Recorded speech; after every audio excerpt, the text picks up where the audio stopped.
Əhl-i bu adı çox sevirdi. Bir gün İmam Cəfər Sadiq əleyhissalamın sahabələrindən birinin övladı olmuşdu. Övladı dünyaya gəlmişdi. Bir qız övladı gəlmişdi İmam Sadiq əleyhissalamın yanına. İmam Sadiq əleyhissalam ondan soruşdu ki, yəni eşitmişəm ki, Allah sənə bir qız övladı verib. Onu nə adlandırdın? Onu nə adı verdin?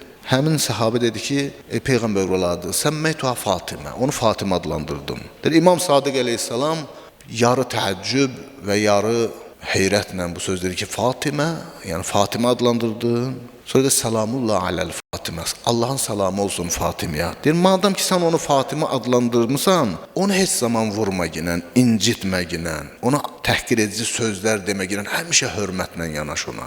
Xanım Zəhranın məşhur adlarından da biri Siddiqədir. Siddiqə bu sidq sözündən, doğruçuluq mənasından götürülübdür. Mübaliğə formasıdır. Saduq, yəni doğru danışan. Siddiq daha çox doğru danışan. Bunun da məna çalarlarında deyilir ki, siddiq o kəsə deyilir ki, çox doğru danışandır. Digər bir mənası da budur ki, heç vaxt yalan danışmayandır. Heç zaman yalan danışmayıbdır. Üçüncü bir məna da deyilib ki, siddiq o kəsə deyilir ki, siddiqdə, doğruluqda ən kamil zirvəyə gəlib çatıbdır. Sözü ilə əməli hər zaman mütabiqdir, uyğundur, üst-üstə düşür. Siddiqlər Allah yanında böyük dərəcəyə sahib olanlardır ki, Allah Quran-ı Kərimdə onu peyğəmbərlərlə, şəhidlərlə eyni məqamda qeyd eləyibdir, adlarını çəkibdir. Onlar üçün xüsusi bir mükafatlar var, onlar üçün məxsusi bir dərəcələr var.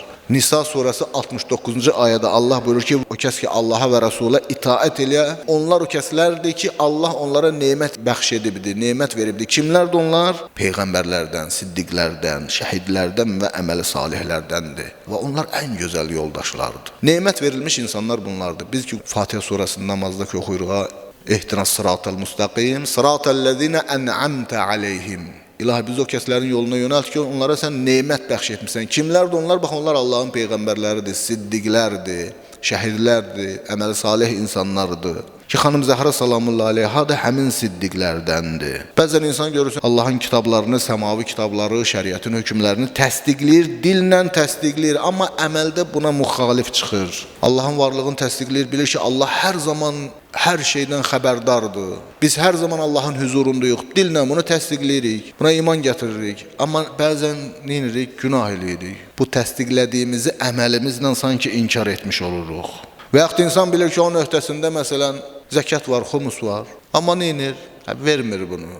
Təsdiqlədiyini əməli ilə inkar eləyir. Amma siddiq odur ki, dilin dediyini, qəlb və əməl bunların üçünün vəhdəti var.